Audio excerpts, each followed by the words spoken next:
Break کے بعد آپ کو خوش آمدید کہتے ہیں۔ پرائیویٹ کالجز کے لیے خوشخبری ہے۔ محکمہ تعلیم نے پرائیویٹ کالجز کی رجسٹریشن کے طریقہ کار کو مزید آسان کر دیا ہے۔ پرائیویٹ کالجز کے لیے اچھی خبر یہ ہے کہ پرائیویٹ کالجز کی رجسٹریشن کے طریقہ کار کو آسان کر دیا گیا ہے۔ محکمہ تعلیم نے رجسٹریشن کے حوالے سے عائد شرائط میں نرمی کر دی۔ کالجز میں ریسرچ جرنل کی شرط 2 سے کم کر کے 1 کر دی گئی ہے۔ لائبریری کتابوں کی تعداد 500 سے کم کر کے 250 کر دی گئی۔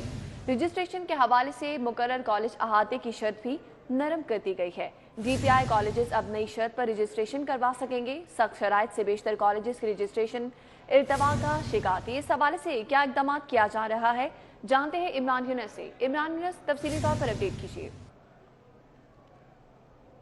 صوبے بھر میں اس وقت 2000 سے زائد پرائیویٹ کالجز محکمہ تعلیم کے پاس رجسٹر ہیں۔ اس کے باوجود بیشتر پرائیویٹ کالجز رجسٹریشن کی سخت شرائط ہونے کی بنا پر رجسٹریشن سے محروم رہ جاتے تھے، لہٰذا پرائیویٹ کالجز کی جانب سے وزارت تعلیم سے درخواست کی گئی تھی کہ جو پرائیویٹ کالجز کی رجسٹریشن کا عمل ہے اس کو آسان کر دیا جائے، لہٰذا حکومت کی جانب سے ان شرائط کو آسان کر دیا گیا ہے اور ڈی پی آئی کالجز کی جانب سے جو رجسٹریشن کی شرائط تھی ان کو نرم کر دیا گیا ہے، اور اب پرائیویٹ کالجز کی رجسٹریشن کے لیے جو ریسرچ جرنل 2 تھے ان کی تعداد کم کر کے 1 کر دی گئی ہے۔ اس کے ساتھ ساتھ کسی بھی پرائیویٹ کالج کو رجسٹر ہونے کے لیے شرط تھی کہ وہ اپنی لائبریری میں کم از کم 500 کتابیں جو ہے وہ رکھے گا۔ اس شرط کو بھی کم کر کے 250 کتابوں تک محدود کر دیا گیا ہے۔ اس کے ساتھ ساتھ جو کورڈ ایریا کی شرط تھی پرائیویٹ کالج کے لیے اس کو بھی کم کر کے آدھا کر دیا گیا ہے۔